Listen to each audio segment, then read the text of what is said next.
இப்போ அவசர மீன் குழம்பு வைக்கிறக்காண்டி மீன் குழம்பு கூட்டி எடுத்துக்கிறோங்க.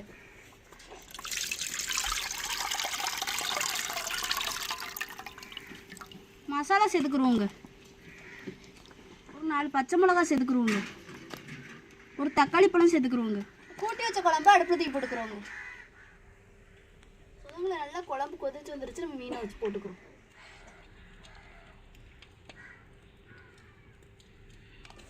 தேவையான உப்பு போட்டுக்கிறோங்க. என்ன சரி சாப்பிடுவோமா? சாப்பிடலாம். என்ன சொந்தங்களை பார்க்குறீங்க? அவ்வளோதான். மீனை போட்டு மீன் வெந்துட்டுனாவே குழம்பு ரெடி தான். நாங்கள் கடலுக்கு போயிட்டு வருவோம். அவ்வளோ ஒரு பசியாக இருக்கும். போய் குளிச்சுட்டு வாங்க அப்படின்னு சொல்லிட்டு இந்த குழம்பை ரெடி பண்ணி கொடுப்பாங்க. பார்க்குறதுக்கு எவ்வளோ எளிமையாக இருந்துச்சு. நீங்கள்லாம் நினைப்பீங்க இந்த எண்ணெய் ஊற்றி கடுகு ஊற்றி தாளிச்சாதான் குழம்பு மாதிரி இருக்கணும். இதுதாங்க குழம்பு. பெரும்பாலும் மீனவர்கள் இந்த குழம்பு சாப்பிட்ருப்பாங்க. சாப்பிடாதவங்க யாருமே இருக்க மாட்டாங்க. இன்னமும் ஒரு சில குடும்பங்களில் இந்த குழம்பு ரெடி பண்ணி சாப்பிட்டுக்கிட்டு தான் இருக்காங்க.